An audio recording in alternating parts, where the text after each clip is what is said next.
Hello po sa lahat po ng mga tagahanga at sa lahat ng mga supporters si Miss Catherine Bernardo, dahil hanggang sa ngayon ay pinag-uusapan pa rin ng isang Catherine, kasi sinasabi po ng ilang mga tagahanga at mga bashers ni Catherine na si Catherine daw ay lumaylay ang kanyang career, pero sinisigurado ng ilang mga supporters nito na masaya pa rin ang puso ni Catherine dahil dito. But before that, for today's video, ito na pag-usapan na natin si Catherine Bernardo, kasi matapos po na muling naging sentro ng usapan sa mundo ng showbiz si Catherine Bernardo, matapos siyang mamataang kasama ang rumored boyfriend nito na si matapos mamataan ang kanyang rumored boyfriend na si Mr. Mayor Mark Alcala.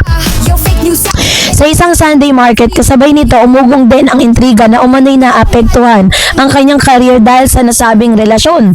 Ang dalawang pangyayari ito, isang simpleng public sightings at isang controversial na hakahakay, isang muling nagbukas ng discussion hanggang saan ang epekto ng personal na buhay ng isang artista sa kanyang propesyon.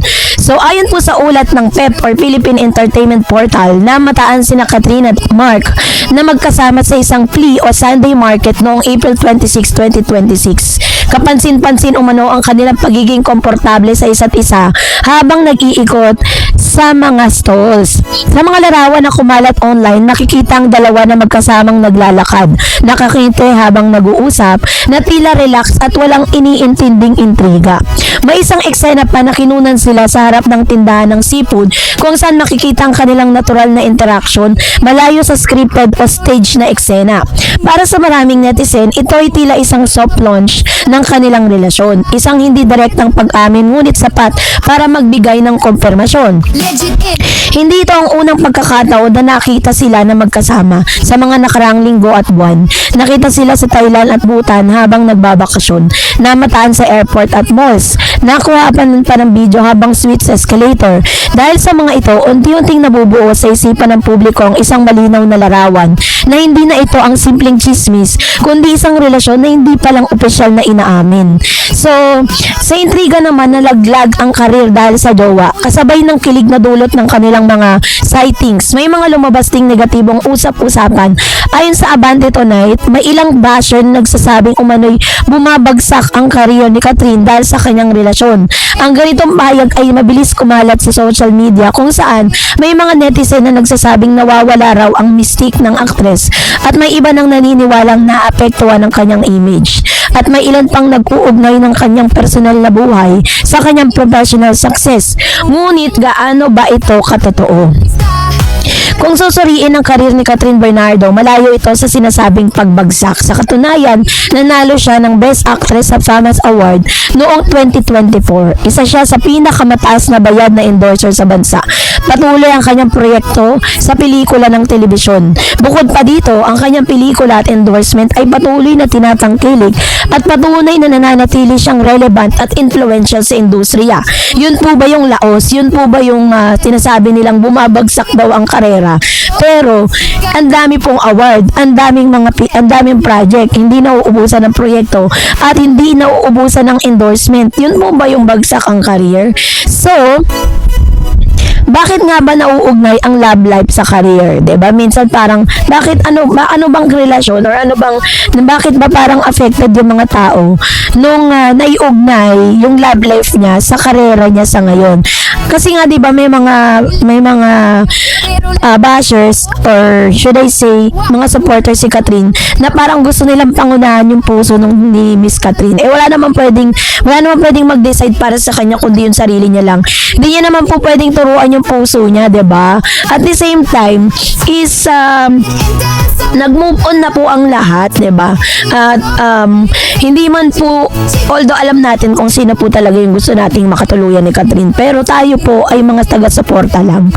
So hindi natin pwedeng pangunahan kung ano man yung desisyon ni Miss Catherine Bernardo sa buhay niya, 'di ba? So yung mga ganitong intriga hindi na bago sa showbiz. Sa Pilipinas kasi malaki ang papel ng love teams, public image at fan perception. Sa kaso ni Catherine, matagal siyang nakilala bilang bahagi ng Katniel kasama si Daniel Padilla, kaya nang magbago ang kanyang love life, natural lamang na magkaroon ng adjustment sa fans, magkaroon ng comparison of course, at magkaroon ng backlash mula sa ibang mga loyal supporters. So, nagkaroon din ng double standard sa mga artista. Sa akin pananaw, may malinaw nga na ganitong double standards, no? Kapag ang isang artista ay single, focus yun sa career. Pag may partner naman, distracted o bumabagsak. Ganyan po yung ganyan yung standard po ng mga tao when it comes to the profession po ng isang artista. Ngunit sa realidad, ang pagiging nasa relasyon ay hindi otomatikong nangangahulugan ng pagbaba ng kalidad ng trabaho. Sa katunayan, maraming artista ang mas lalo pang nagiging inspired kapag masaya ang kanilang personal na buhay. 'Di ba? So, yun po si Catherine na bagamat sinasabi po ng ilang mga bashers si Catherine na laglag o laylay yung karera ni Catherine Bernardo, yan po ay pananaw ng mga bashers. Pero kung kayo po ay totoong supporter si Catherine, makikita nyo po yung realidad na si Catherine po ngayon ay full grown-ups women, masaya ang relasyon at the same time masaya ang career. Kasi kapag bashers, ang makikita mo lang puro mga pangit, negatibo, 'di ba? So matapos ang kanyang long-term relationship kay Daniel Padilla nagtapos noong 2023, malinaw na si Catherine ay nasa bagong yugto ng kanyang buhay. Ang kanyang pagiging bukas sa bagong relasyon kahit hindi pa opisyal ay isang indikasyon ng personal growth, emotional feelings at readiness na mag-move forward. Sa social media, makikita ang dalawang uri ng kampo. Una, yung mga supporters. Sila yung mga masaya para kay Catherine. Sila yung naniniwalang deserve niya ng bagong pag-ibig. Sila yung pinapahalaga ng kanyang kaligayahan. And then the other one is yung mga kritiko na nagdududa sa timing ng relasyon. Nag-aalala ng kanyang karir. Hindi patanggap ang bagong partner. So yun po yung mga talaga nakikita natin sa ngayon. Ang sitwasyong ito ay nagpapakita ng isang mas malalim na problema. Ang pinaniniwalaan ng ilang fans na may karapatan silang kontrolin ang personal na buhay ng isang artista. Ngunit ang katotohanan, artista sila pero tao rin sila.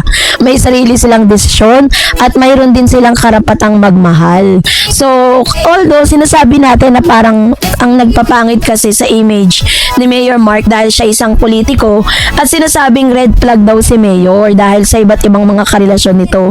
Para kasing na-judge na natin ng todo yung tao, 'di ba? Parang hindi naman po natin alam kung ano talaga yung ending ng naging relationship ni Mayor dun sa kanya mga naging karelasyon. Although hindi talaga siya naglast at ang sinasabi na paliwanag doon ng mga kilala si Mayor ay dahil po sa time constraint. Hindi dahil babaero si Mayor pero hindi natin alam, 'di ba? So, ang punto ko lang dito is that huwag tayong mag-jump into conclusion agad. Kung talagang totoong fan po tayo, taga-suporta tayo ni Catherine, magiging masaya tayo sa kung ano ang magpapasaya sa kanya. So, kayo po, ano po kayo? Kayo po ba ay isa sa mga supporters or kayo ay isa sa mga kritiko? Mag-comment kayo sa comment section. And that's it for today. For more videos and updates, please don't forget to like and subscribe. And please don't forget to follow my Facebook page, Star Eds TV and Dareds channel. God bless everyone.